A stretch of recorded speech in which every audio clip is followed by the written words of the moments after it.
Oke, Ustaz. Bismillah.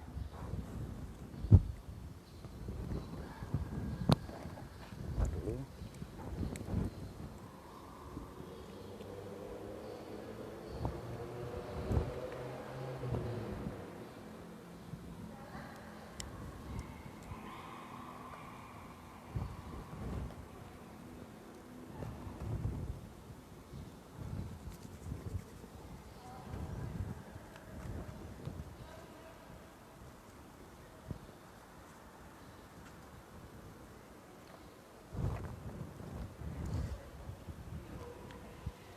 Bismillahirrahmanirrahim. Assalamualaikum warahmatullahi wabarakatuh. Waalaikumsalam Alhamdulillah, warahmatullahi wabarakatuh. alhamdulillahirrabbilalamin, wassalatu wassalamu ala rasulillah wa ala alihi washabi ajmain. Hari ini Ahad, tanggal 3 Mei 2020, hari ke-10 di bulan suci Ramadan. Kembali Pandita Islami menyapa jamaah ya jamaah. Untuk kesempatan yang baik ini kita gunakan mendengarkan ceramah Islam, di sisi lain juga untuk membangun, menguatkan hubungan silaturahmi kita. Salawat senantiasa kita kirimkan kepada junjungan Nabiullah Muhammad SAW, Nabi yang mengajarkan kita bagaimana pentingnya untuk selalu mencari ilmu, bagaimana pentingnya untuk menghormati para guru-guru kita. Dan tentu saja di kesempatan yang berbahagia ini telah hadir salah seorang dai bersahaja, saya katakan seperti itu, karena di sisi lain beliau selalu menghadirkan hal-hal yang mungkin saja tidak kita dapatkan selama ini dalam bangku pendidikan, tapi dari beliau kita bisa memetik berbagai hal. Beliau adalah Al-Mukarram Ustadz Hamzah Qadir yang nanti akan kita bincang-bincang di Pandita Islami. Sebelumnya, jamaah ya jamaah, acara kita ini didukung atau endorse kita, yakni Bakso Labda. Baksonya orang Bulukumba. Bukan orang Bulukumba kalau tidak pernah mencoba. Nah, keunikan daripada bakso Labda ini, selain daripada rempahnya, juga dagingnya asli, original sapi murni. Tidak ada campuran daging ayam atau daging lain, ya. Yang pasti juga dia menekankan tidak ada baca-baca, sekalipun ada bismillah dan ada alhamdulillah. Dan tentu saja ada delivery bagi yang ingin memesan, silahkan di 085 399 856 838, WA 081 526 124 541, dan FB atas nama Sakti Nur. Beliaulah owner daripada Bakso Labda dan beliau juga yang meracik bakso ini sehingga bercita rasa Bulukumba. Kalau selama ini kita mengenal bakso ada dari luar atau cita rasa luar, nah kali ini Bakso Labda merupakan cita rasa Bulukumba. Nah, di acara kita ini juga kami atau saya selalu mengajak seluruh jamaah untuk berinfak di Bank BNI 0766826184. Baik, kita akan semakin berbicara semakin banyak pada kesempatan hari ini karena kita akan gunakan waktu hingga di pukul 17:45 waktu Indonesia Tengah. Saya Sabri Bian dan ada Al-Mukarram. Assalamualaikum Ustaz. Waalaikumsalam warahmatullahi wabarakatuh. Bagaimana kabar Tak? Alhamdulillah, baik. Alhamdulillah. Perjalanan ke sini tidak ada halangan. Ya, lumayan macet lah. Macet ya. Macet menjelang buka puasa kan. Iya. Padahal diharuskan untuk menghindari hal-hal macet itu. Ya. Tapi inilah keadaan masyarakat kita agak sulit menghindari hal-hal yang seperti ini yang sudah rutin bertahun-tahun. Betul. Setiap menjelang mesti jalanan itu akan ramai. Ini adalah sebuah tradisi dan tradisi ini mengikat seluruh masyarakat khususnya di Bulukumba untuk masih seperti tahun-tahun kemarin perasaan itu.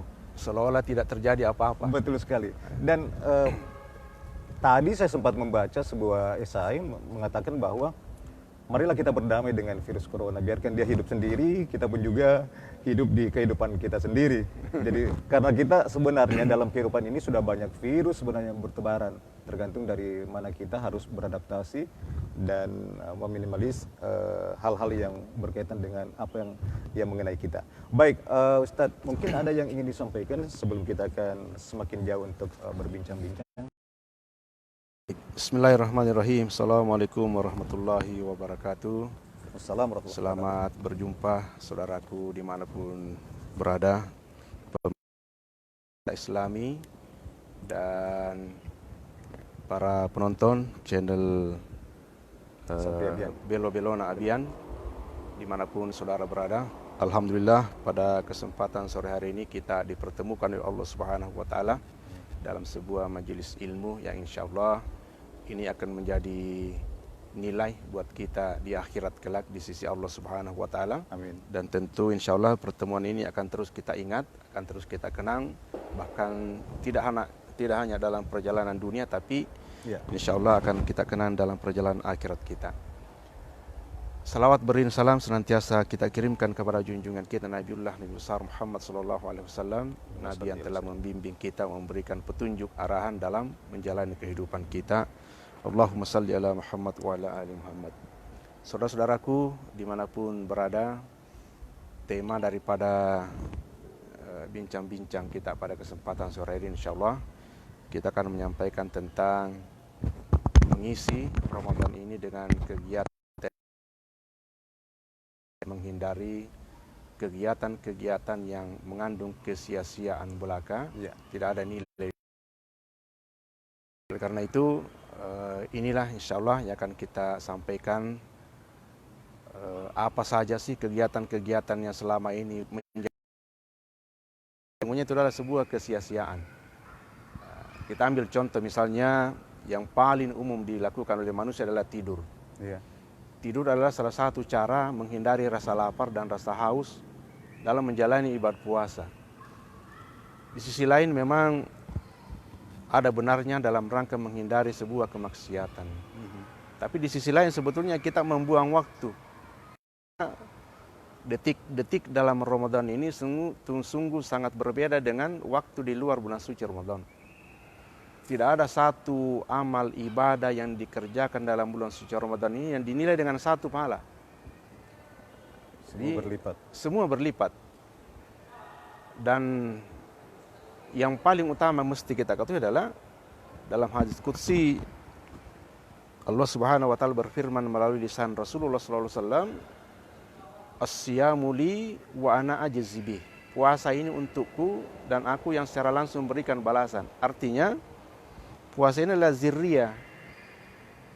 Imbalannya itu bisa saja 0, bisa setengah, bisa sedikit, bisa banyak, bisa maksimal. Jadi tergantung siapa orang yang menjalannya. Oleh karena itu bagaimana kita mengisi benar-benar hari-hari kita dalam bulan suci Ramadan ini agar bisa mendapatkan nilai maksimal dari Allah Subhanahu wa Ta'ala. Kemudian contoh yang kedua dari kesia-siaan yang sering dilakukan oleh sebagian kita adalah misalnya bermain kartu. Bermain kartu ini salah satu kesenangan hobi manusia, termasuk saya waktu saya kecil dulu. Waktu puasa itu melewati saat-saat berpuasa ini dengan bermain kartu. Karena memang saat asik bermain kartu, waktu seolah-olah berlalu tanpa kita rasakan rasa haus dan lapar. Di usia-usia anak-anak mungkin ini tidak terlalu apa-apalah. Tapi di usia-usia seperti kita ini, kalau kita masih asik nongkrong bermain kartu di pos ronda misalnya, sambil menunggu waktu ini berlalu, rasanya sebuah kesia-siaan yang luar biasa akan kita sesali di akhirat. Oleh karena itu saudaraku, banyak hal-hal yang sangat bermanfaat yang dianjurkan oleh agama kita diisi dalam bulan suci Ramadan ini. Barangkali ini sekedar mukadimah, nanti akan kita lanjutkan di bincang-bincang. Jamaah. Ringkas mukadimah yang disampaikan oleh Al-Mukarram menekankan bagaimana ketika bulan suci Ramadan ini kita mengisi hal-hal yang bermanfaat, yang berfaedah, yang tentu saja bernilai pahala di sisi Allah Subhanahu wa taala. Dalam kesempatan ini, mudah-mudahan bincang-bincang kita ini senantiasa memberikan manfaat, setidaknya karena keikhlasan kita, setidaknya karena kita sudah melakukan sebentuk syiar. Nah, untuk lebih berkembangnya acara Pandita Islami, senantiasa kami atau saya ajak kepada saudaraku jamaah silakan berinfak di rekening 0766826184 atas nama Muhammad Sabti.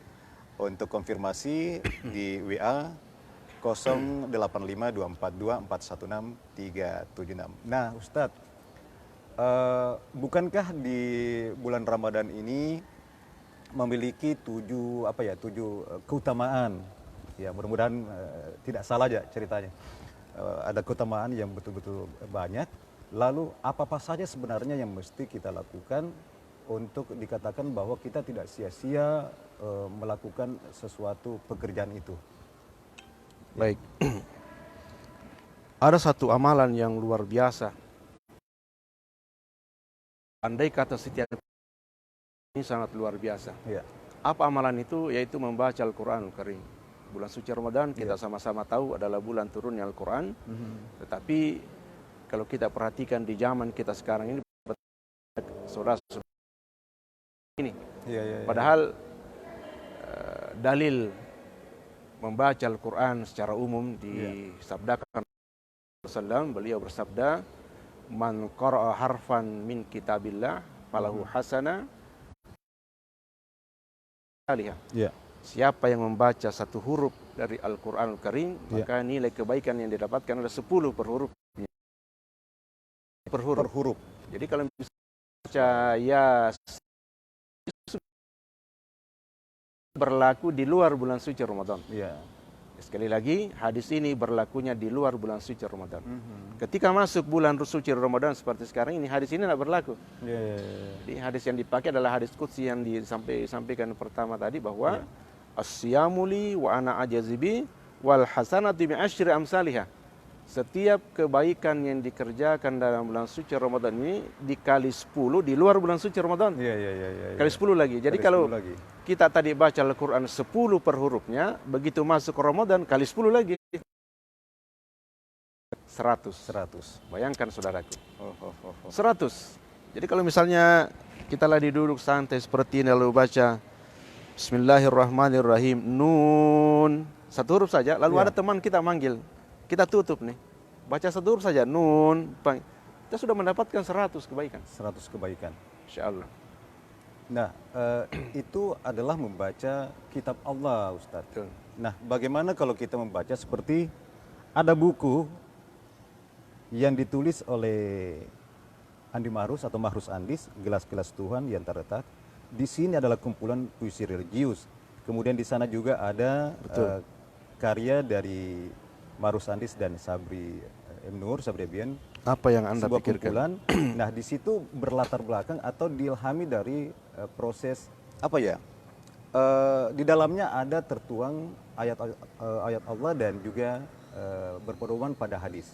Nah, apakah ini juga bisa dikatakan bahwa dengan membaca buku seperti ini juga sesuatu yang bermanfaat atau kesia-siaan? Bagus sekali. Jadi membaca buku-buku seperti ini termasuk bacaan-bacaan yang bermanfaat. Alhamdulillah. Tentu ada nilai di dalamnya, apalagi di dalam terdapat ayat-ayat Al-Quran, ayat-ayat hadis, yang tentu semua ini mengandung kebaikan buat kita. Namun tentu saja secara hukum tidak bisa kita samakan ketika kita membaca Al-Quran Al-Karim. Meskipun dari sisi manfaat tentu ada manfaat dibandingkan membaca hal-hal yang justru tidak ada manfaat yang sama sekali. Betul sekali.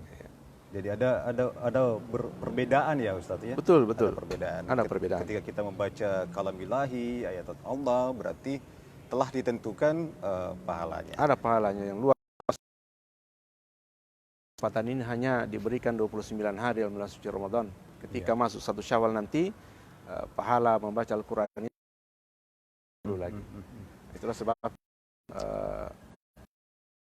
menghatamkan sampai 10 kali. Berkali-kali. Bahkan Imam Syafi'i, kalau saya tidak salah itu sampai 60 kali khatam Al-Quran dalam 1 bulan.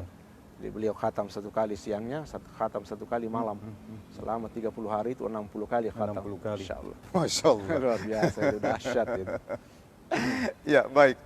Semakin menarik bincang-bincang kita dengan Al-Mukarram Ustadz Hamzah Qadir yang mengumpas tentang bagaimana keutamaan dan apa-apa saja yang bermanfaat kita lakukan dalam bulan suci Ramadan.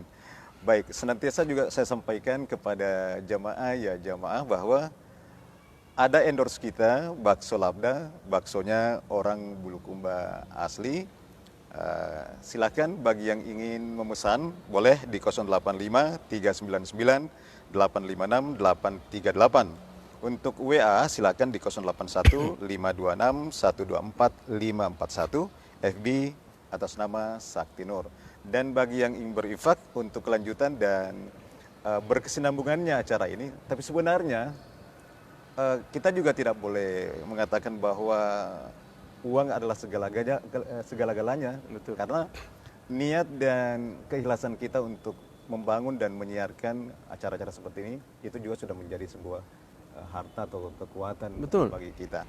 Ya, tapi bagi yang ingin bersedekah, berinfak karena banyak cara untuk beramal, berpahala, silakan di 0766 82 61 84 atas nama Muhammad Sabri. Silakan konfirmasi di WA 085 242 416 376. Jamaah, Ustadz, ada di sini sebelum kita lanjut lagi, ada di sini beberapa jamaah mengatakan salam sama Pak Ustadz. Ada Bahar Arya Fapaksa di Kampung Nipa ini. Waalaikumsalam. Ya. Kemudian ada Ibu Rosmawati Hakim. Assalamualaikum warahmatullahi wabarakatuh. Warahmatullahi Dan beberapa jamaah. Tentu saja dalam kondisi pandemi COVID-19 ini, Ustadz, kita diharuskan untuk berada di rumah. Apakah berada di rumah yang selama ini di tahun-tahun kemarin, di tahun tahun kemarin lah, pelaksanaan ibadah-ibadah kita, tarwih, kemudian itikaf, kita lakukan di masjid. Dan sekarang ada himbauan pemerintah dan ulama untuk mengharuskan kita melaksanakan salat, ibadah-ibadah kita di rumah. Nah, apakah tidak merubah nilai-nilai daripada syiar agama kita ataupun nilai-nilai yang telah dijanjikan oleh Allah Subhanahu wa taala? Silakan. Betul. Jadi kalau misalnya kita ambil contoh sholat berjamaah. Iya. Sholatul jamaati afdalu min sholatil fardhi bi sab'in wa 20 derajat. Iya. Sholat berjamaah di masjid itu 27 derajat lebih tinggi dibandingkan sholat sendiri. Iya. Apakah pahala ini masih berlaku ketika ada pandemik seperti sekarang ini Iya. lalu kita sholat di rumah? Iya. Jawabannya berdasarkan dalil tentu pahalanya sama. Karena di dalam salah satu hadis disebutkan bahwa andai kata misalnya orang yang rutin tahajud tiap malam, tidak pernah berhenti tahajud. Lalu suatu malam dia karena ketiduran, karena kelelahan dia bekerja di siang harinya, lalu dia tertidur, dia lupa untuk tahajud, tetap catat dia mendapatkan tahajud seperti sebagaimana biasa. Walaupun dia tidak lakukan. Karena dia sudah berniat, Ustaz. Karena dia sudah rutin. Sudah rutin. Nah, hubungannya dengan kita dengan sholat berjamaah di masjid, selama ini kita sholatnya di masjid, terus menerus di masjid. Andai kata tidak ada pandemi, kita pasti sholat. Iya. Nilai bahwa andai kata tidak, Iya, betul. sholatnya di rumah itu dinilai seperti sholat. Tidak usah ragu saudaraku yang dihimbau oleh pemerintah maupun majelis ulama untuk kita tetap sholat di rumah. Saya termasuk orang yang sholat di rumah sekarang. Iya. Insya Allah nilai yang kita dapatkan ini tetap sama ketika kita sholat di masjid. Kecuali orang-orang yang selama ini memang sholatnya di masjid jarang.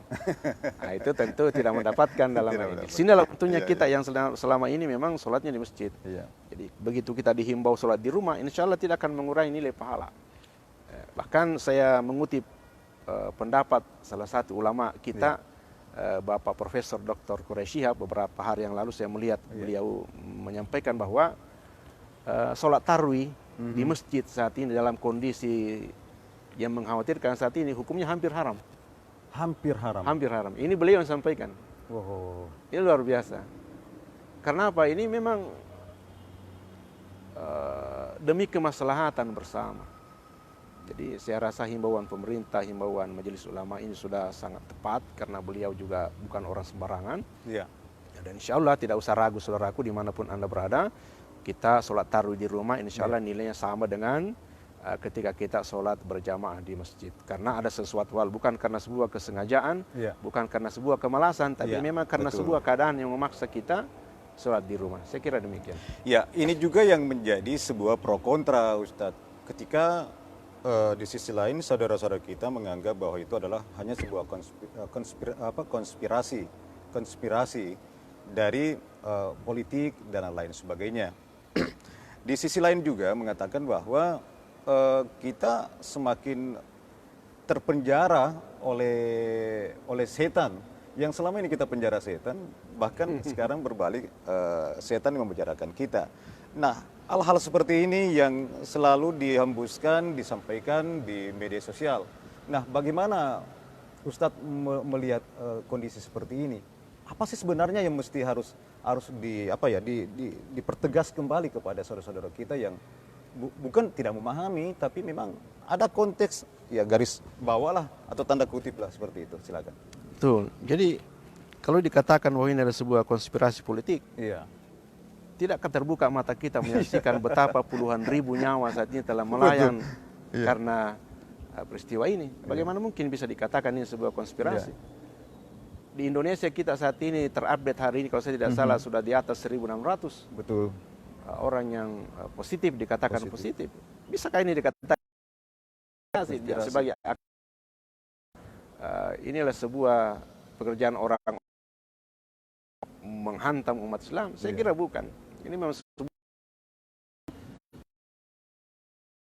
beriman. Itu pertama, ujian buat orang-orang yang beriman. Yang kedua, tentu teguran orang buat orang-orang yang teguran.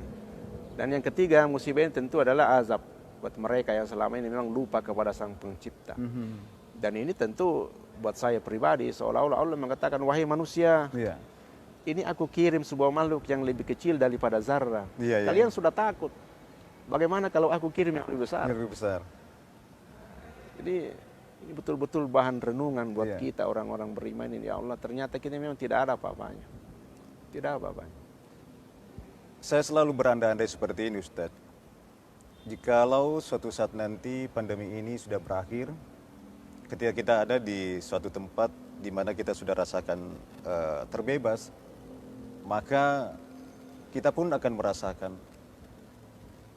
apa hikmah sebenarnya Tuhan Allah menurunkan virus ini. Saya selalu mudah-mudahan Allah memanjangkan usia kita. Bahwa sebenarnya ya ada hikmah yang terselip ketika coba ataupun ya katakanlah bahwa ini adalah hukuman bagi kita yang selama ini lalai. Nah, ketika kita ada di sebuah tempat itu, maka kita akan rasakan betapa Allah betul-betul memberikan satu kebahagiaan karena kita akan lewati ini. Ya Ustadz, kebetulan ada saudara kita ini jemaah yang menanyakan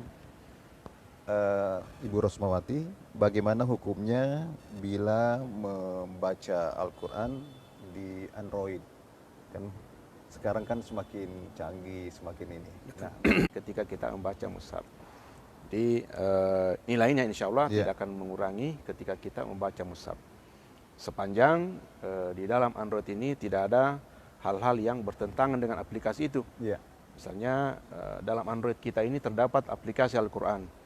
Di dalamnya juga terdapat sebuah tontonan yang dimurkai oleh Allah Subhanahu Wa Taala. Ini tentu saya tidak boleh.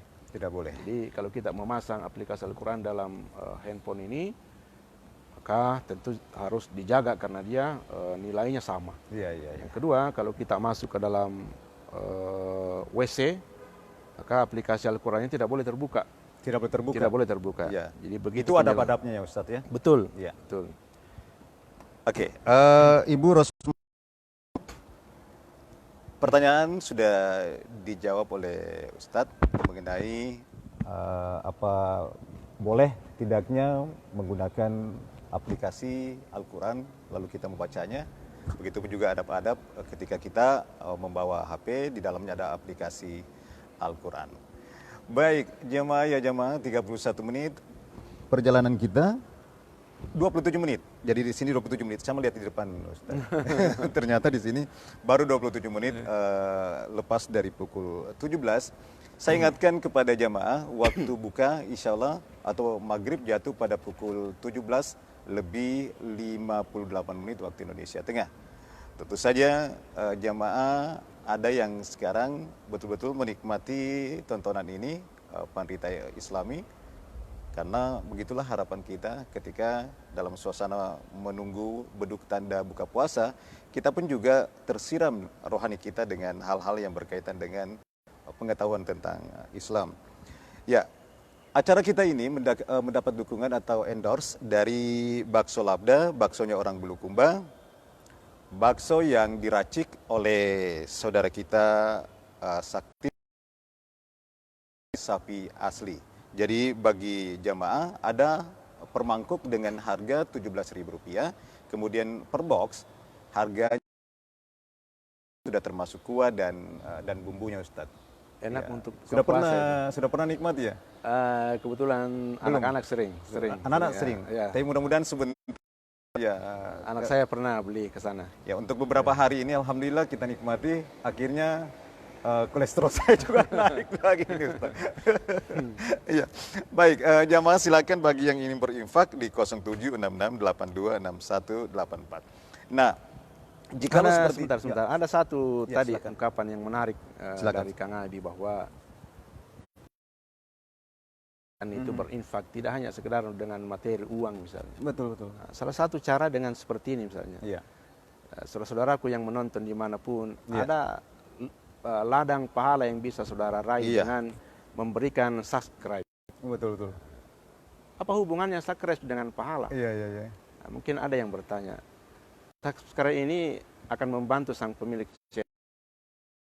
Itu akan mendapatkan nilai, apalagi tayangannya adalah sebuah tayangan agama. Agama insya Allah. Insya Allah. Dan yang kedua, ini sama sekali gratis. Betul. Tidak akan mempengaruhi handphone kita, tidak akan mempengaruhi kita punya keadaan. Iya. Tinggal pencet saja, dapat pahala. Ini luar biasa. Jadi buat saudara-saudaraku pemirsa dimanapun, pemirsa channel Sabri Abian, pemirsa Pandita Islami, saya mengajak untuk memencet tombol subscribe, karena ini tentu saja saya yakin ini sangat berpahala, apalagi kalau membagikan, memberikan komen yang bermanfaat. Ini sesuatu yang insya Allah akan kita dapatkan nilainya di akhirat. Membantu sekali, Ustadz. Terlupakan itu. Beberapa hari, sudah berapa episode kita mainkan cara ini Pandita Islami, baru ada kalimat itu, subscribe. Saya memang lupa itu. Jadi silakan, jadi ada channel kami. Ini perpanjangan dari channel Pandita Islami yang ada di YouTube ya. Kita masih berjuang untuk mengumpulkan subscribe, mengumpulkan like. Jadi silakan untuk ladang pahala seperti apa yang disampaikan oleh Ustadz. Dan sama sekali tidak ada ruginya. Tidak ada ruginya, dipencet saja, tidak ada. Ya, seperti apa juga telah disampaikan oleh Ustadz bahwa di bulan suci Ramadan ini banyak cara sebenarnya untuk kita lakukan untuk hal-hal yang bermanfaat seperti itu tadi. Silakan untuk subscribe channel Pandita Islami. Dan insya Allah video ini nanti tetap kita akan bawa atau posting di channel YouTube, sekalipun untuk live streaming kita ini ada di Facebook, karena untuk channel Pandita Islami belum mampu live streaming karena harus melewati beberapa subscribe dan verifikasi lainnya, Ustaz. Ya, baik Ustadz, kita lanjut lagi. Lalu kalau begitu, untuk mendapatkan pahala di bulan Ramadan ini, apa saja yang contoh-contoh apa saja yang harus kita lakukan, ibadah-ibadah apa saja yang harus kita lakukan? Bukankah sekarang kita tidak di masjid lagi untuk baca Al-Quran, kita tidak lagi beriktikaf, kita tidak lagi membaca bertarawih, kita tidak lagi ngumpul-ngumpul sambil buka puasa bersama di tempat ini. Nah, apa saja yang bisa untuk mendapatkan pahala yang seperti yang dijanjikan oleh Allah Subhanahu wa taala? Baik, jadi sebenarnya ibadah-ibadah Ramadan kita ini tidak berubah sama sekali. Dengan bulan-bulan suci Ramadan beberapa tahun yang lalu tidak berubah sama sekali. Saat ini masih kita tetap bisa sholat tarawih, di siang harinya bisa kita sholat duha, ada sholat sunnah rawatib, ba'diyah, qabliyah, ada sholat sunnah malamnya, lail, tahajud. Tidak mengurangi semuanya, semuanya bisa kita kerjakan di rumah. Dan ingat saudaraku bahwa sholat-sholat sunnah rawatib kita selama ini di masjid tetap bisa kita kerjakan di rumah seperti biasa. Ada qabliyah, ada ba'diyah, dan yang luar biasa bahwa pahala sholat sunat yang kita kerjakan dalam bulan suci Ramadan ini itu dinilai dengan pahala sholat fardu di luar bulan suci Ramadan. Jadi sangat rugi kita kalau kita tidak mengerjakan ini, mengerjakan fardunya saja, rugi sebenarnya, rugi. Terutama sholat sunnah qabliyah subuh. Wah, ini sangat, para ulama kita menyampaikan bahwa andai kata kita manusia paling malas di dunia, tidak sanggup mengerjakan sholat sunnah rawatib yang lainnya, maka usahakan yang satu ini jangan lepas. Jangan lepas. Saking tingginya ini, walaupun kita kesiangan. Jadi menurut penjelasan ulama kita, beberapa hari yang lalu saya lihat Syekh, saya lupa. Saking pentingnya. Saking pentingnya. Andai pun kita misalnya kesiangan, katakanlah habis sahur karena sebuah pekerjaan, lalu kita mengantuk sekali lalu tertidur, tiba-tiba bangun jam 9 pagi. Maka jangan langsung sholat subuh, tetap kerjakan sholat sunnah qabliyah. Setelah Isya itu baru sholat subuh. Sholat subuh ya. Ini dengan catatan uzur, artinya benar-benar ketiduran, tidak sengaja, betul-betul tidak ingat apa-apa. Jangan sampai sudah bangun kencing jam 5, tidur lagi, nanti bangun jam, nah ini lain ceritanya. Jadi benar-benar uzur itu adalah salah satu, tidur itu adalah salah satu uzur. Ya, ini sudah masuk 10 Ramadan, Ustadz. Di 10 Ramadan berarti kita sudah akan lepas di hari-hari pengampunan ya. Betul Ji? Betul. Betul ya, di hari pengampunan. Nah, secara pribadi di dalam 10 hari ini, apakah Ustadz sudah mendapatkan sesuatu pengalaman yang menarik di suasana kondisi pandemi seperti ini, hanya di rumah salat? Sudah mendapatkankah kejadian-kejadian atau pengalaman-pengalaman atau apalah? Betul. Iya.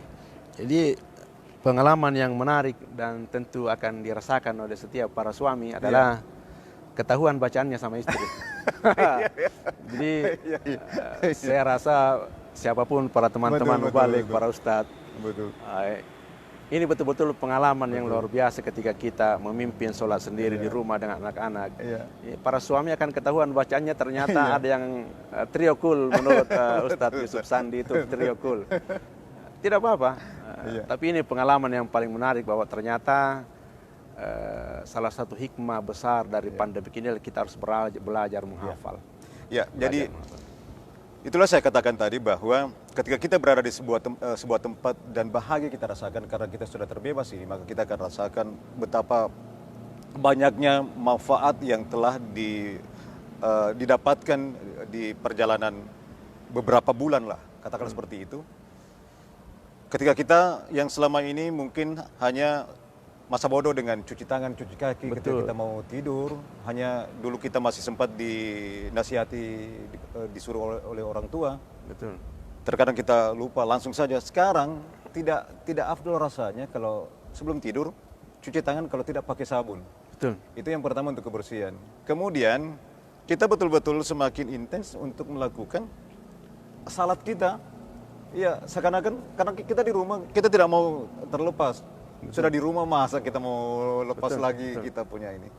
Jadi kemudian kalau saya pribadi, Ustaz, pengalaman saya di rumah, saya jadikan sesuatu yang untuk berkarya, ya berkarya, dan inilah yang saya lakukan selain daripada membuat konten-konten yang ada manfaatnya. Ya, tafadhol Ustaz, silakan. Baik, jadi memang luar biasa hikmah-hikmah daripada peristiwa ini. Yang pertama harus kita yakini bahwa setiap peristiwa yang diturunkan Allah itu selalu mengandung hikmah. Salah satu hikmahnya itu tadi kita berkumpul dengan keluarga yang mungkin selama ini baik kita sebagian kita jarang bertemu dengan anak istri. Saat ini kita benar-benar diberikan waktu begitu banyak berkumpul dengan keluarga. Yang kedua, dari sisi kebersihan. Saya alhamdulillah secara pribadi jauh sebelum COVID ini kebiasaan saya di rumah memang selalu begitu, selalu mencuci tangan. Iya, iya.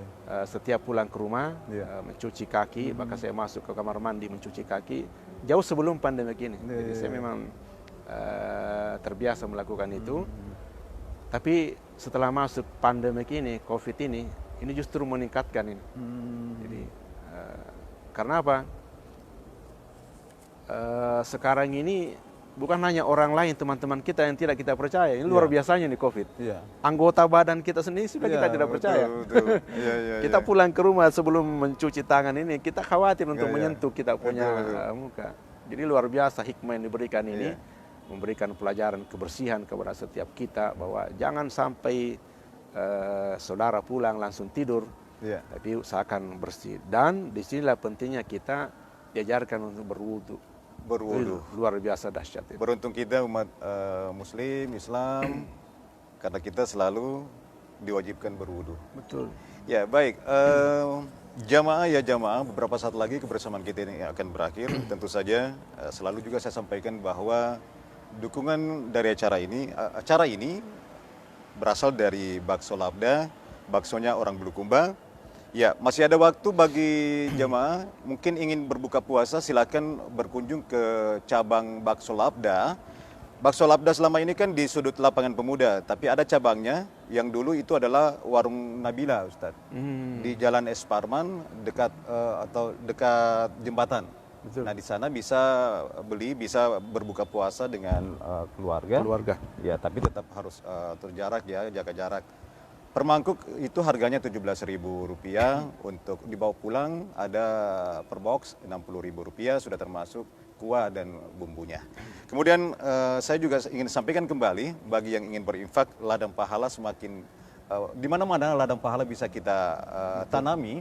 Silakan di Bank BNI 0766826184. Dan akhirnya kata penutup Ustadz, mungkin ada yang lebih Baik, dari kumpulan rumusan daripada acara kita ini. saudara-saudaraku, kaum muslimin, muslimat dimanapun berada, sebagai kesimpulan daripada bincang-bincang kita pada kesempatan sore hari ini, pertama bahwa perjalanan hidup kita ini sangat singkat sekali. Ya. Rasulullah SAW telah mengingatkan, a'maru ummati ma baina sittina ila sab'ina wa aqalluhum ma yajuzu zalik. Usia rata-rata umatku masa panennya itu antara 60-70, Ya. wa aqalluhum ma yajuzu zalik, dan sangat sedikit di antara mereka yang melewati usia itu. Oleh karena itu, saudaraku, mari benar-benar kita manfaatkan hidup kita ini mengisi dengan hal-hal yang positif. Jangan lakukan kesia-siaan, karena salah satu syarat yang dipasang oleh Allah Subhanahu wa taala bagi mereka yang ingin menduduki Jannatul Firdaus, salah satu syaratnya adalah walladzina hum 'anil lagwi mu'ridun, orang-orang yang menghindarkan diri dari perbuatan atau perkataan yang sia-sia. Ingat saudaraku, ini adalah syarat yang ditetapkan oleh sang pemilik jagat raya. Kalau ingin saudara masuk Jannatul Firdaus, hindari perbuatan yang sia-sia, perkataan yang sia-sia yang tidak ada manfaatnya. Semoga pertemuan kita sore hari ini bernilai ibadah di sisi Allah Subhanahu wa taala, dan semoga Allah Subhanahu wa taala segera mengangkat wabah COVID-19 ini dari tanah air kita. Dan semoga Allah Subhanahu wa taala memberikan karunia umur takwa kepada kita semua yang menyaksikan acara ini dimanapun saudara berada. Semoga semua kita bersama keluarga diberikan perlindungan, kesehatan, agar mampu menyelesaikan ibadah Ramadan kita ini dengan maksimal, insyaallah. Sekira demikian. Ya, terima kasih Ustadz Hamzah Qadir. Pada intinya pertemuan kita ini bagaimana menekankan bahwa di bulan suci Ramadan, marilah kita melakukan sesuatu yang bermanfaat tanpa ada sebentuk pelaksanaan yang sia-sia. Karena bagaimanapun juga ketika kita melakukan sebuah pekerjaan, maka setiap pekerjaan itu akan dicatat oleh Allah dan akan bernilai pahala. Dan tentu saja keutamaan daripada bulan puasa begitu banyaknya, maka jangan sia-siakan, karena bulan puasa hanya sekali dalam setahun. Mudah-mudahan ini akan selalu memberikan pencerahan bagi perjalanan hidup kita. Ya, terima kasih Ustadz atas kesempatannya untuk hadir dan bincang-bincang kita di acara Pandita Islami pada kesempatan hari ini. tentu saja memberikan keberkahan bagi kita semua karena Amin, kita sudah insyaallah. menjadi bagian untuk bermanfaat di atas bumi Allah Subhanahu wa taala. Akhirnya terima kasih kepada pendukung acara, endorse kita, Bakso Labda, kemudian juga kepada Bapak Ibu yang telah memberikan infaknya, sedekahnya. Kami tidak melihat dari sisi kecilnya, tapi bagaimana hal itu menjadi sebuah hal yang berguna. Terima kasih. Wabillahi Terima kasih. taufiq wal hidayah. Wassalamualaikum warahmatullahi wabarakatuh. Waalaikumsalam warahmatullahi wabarakatuh.